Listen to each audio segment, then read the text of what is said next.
मेरे दोस्तों, आज मैं आप सभी को ट्रांसफार्मर के बारे में बताऊंगा। ट्रांसफार्मर क्या होता है, किस तरीके से इसका यूज किया जाता है, कहाँ पर यूज होता है, इसके कौन कौन से पार्ट्स होते हैं और ये कितने तरह के ट्रांसफार्मर्स होते हैं, इनके बारे में आज समझेंगे। बने रहे हमारे वीडियो पर। तो आपके सामने ये जो चित्र दिखाई दे रहा है, ये एक ट्रांसफार्मर है जो कि पावर ट्रांसफार्मर कहा जाता है। उसके बाद हम ये देखेंगे कितने टाइप के ट्रांसफार्मर्स होते हैं। तो ट्रांसफार्मर लगभग 6 या 7 टाइप के होते हैं। हमने 6 टाइप्स आपको इंक्लूड करे हैं यहाँ पर। सबसे पहला है पावर ट्रांसफार्मर। पावर ट्रांसफार्मर का यूज होता है स्टेप डाउन या स्टेप अप। बिजली को हम कभी स्टेप डाउन करते हैं या फिर स्टेप अप करते हैं। उसके बाद ऑटो ट्रांसफार्मर आता है।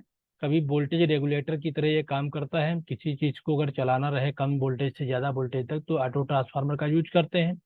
इंस्ट्रूमेंट ट्रांसफार्मर जो होता है, ये वोल्टेज और करंट्स को मेजर करने के लिए इसका प्रयोग किया जाता है। अगर हमें पास हाई वोल्टेज है और हम उसको अमीटर के द्वारा नहीं नाप पाएंगे वोल्टेज को, तो इंस्ट्रूमेंट ट्रांसफार्मर को यूज करेंगे वोल्टेज मेजरमेंट करने के लिए। इसी तरीके से करंट को नापने के लिए हम जो एमीटर होता है उसको नहीं यूज करते हैं डायरेक्टली, वहां पर इंस्ट्रूमेंट ट्रांसफार्मर को यूज करके तब करते हैं। इंस्ट्रूमेंट ट्रांसफार्मर दो तरह के होते हैं, एक सीटी होता है, एक पीटी होता है। पीटी का मतलब पोटेंशियल ट्रांसफार्मर होता है, जो कि वोल्टेज को मेजर करता है। और जो सीटी होता है, सीटी का मतलब करंट ट्रांसफार्मर है, जो कि लो करंट को यानी हाई करंट को मेजर करता है। वेल्डिंग ट्रांसफार्मर से वेल्डिंग करी जाती है। टैप चेंजर ट्रांसफार्मर से वोल्टेज का लेवल अप या डाउन किया जाता है। इसके बाद में जो है, ये है आपका, दिख नहीं रहा है मुझे इसलिए थोड़ा सा लेट हो रहा है ये।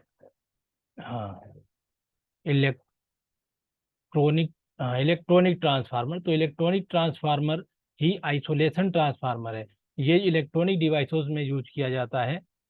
तो ये एक आइसोलेशन है, यानी कि प्रोटेक्शन के लिए जो हम डिवाइस बनाते हैं उस पर प्रोटेक्शन कराता है। ये अगर कहीं उसमें फॉल्ट आ जाता है तो आइसोलेट कर देता है सर्किट को। हमारी सर्किट जो डिवाइसेस हैं वो बच जाती हैं। इस तरीके से 6 टाइप के हमने ट्रांसफार्मर को पढ़ लिया है।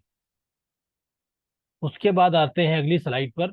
और ये आपका पावर ट्रांसफार्मर है। इसमें आप देख सकते हैं 3 बुशिंग्स हैं।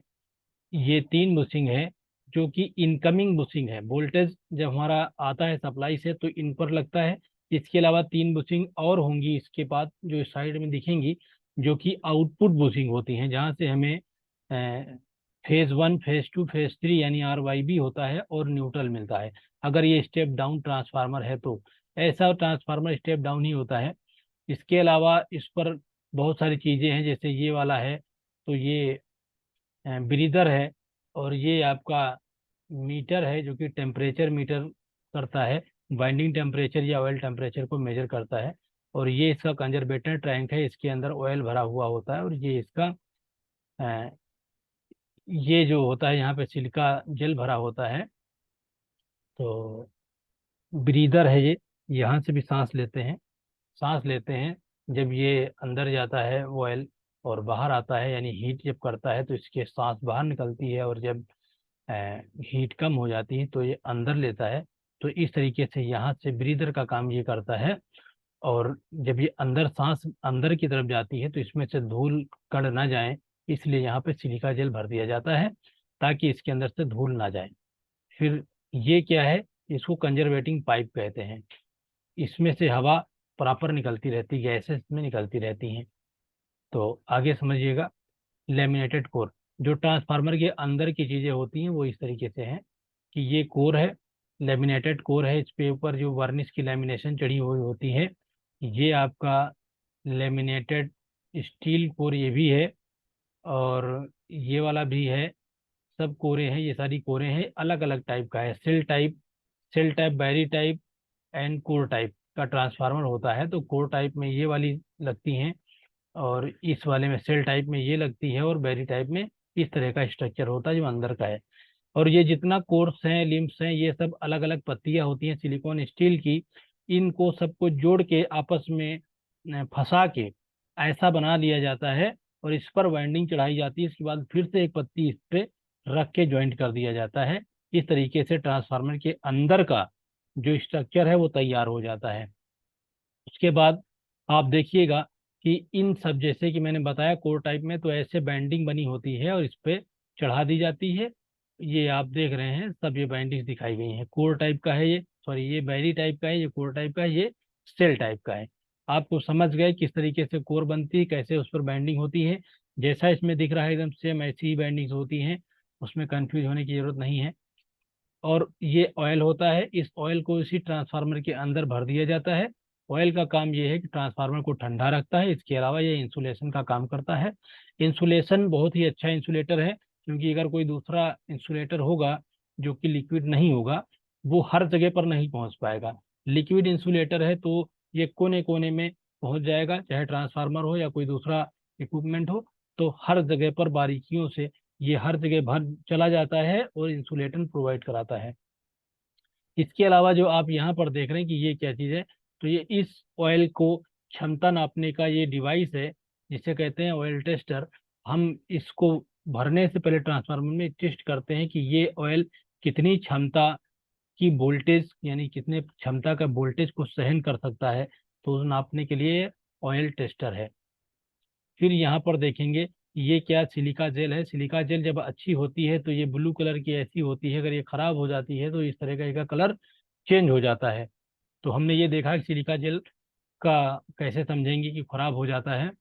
और ये आपके पास ब्लेड्स हैं जो ट्रांसफार्मर में लगी होती हैं, इनका काम है कूलिंग प्रोवाइड कराना।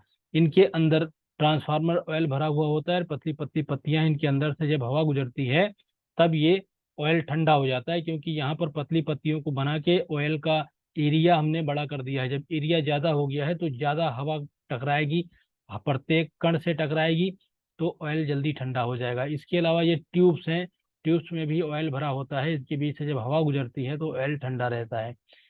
फिर आप ये देखिए कि बुखोल जो रिले है, ये बुखोल जो रिले है उसका ये एक पार्ट है जहाँ से हमने फ्लोट को दिखा रखा है कि इसके अंदर फ्लोट्स होते हैं।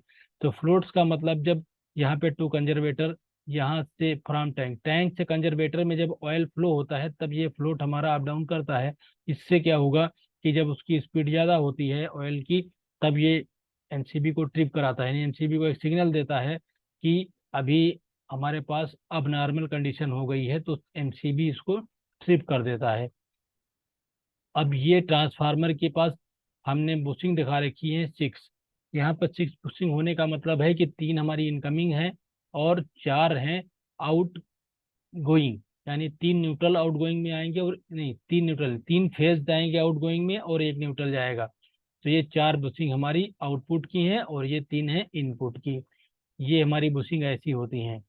ओके, ये एक्सटेंशन वेंट है, इस पे लगा होता है ताकि ट्रांसफार्मर से जो भी गैसेस निकलती हैं इसमें से निकल जाएं, ट्रांसफार्मर फटे ना। बस यहीं तक हमारी स्लाइड समाप्त होती हैं। अगर आपको वीडियो अच्छा लग गया है तो फिर हमारे चैनल को सब्सक्राइब करें और शेयर करें एंड लाइक करें। धन्यवाद। हम वीडियो को अपने समाप्त करते हैं।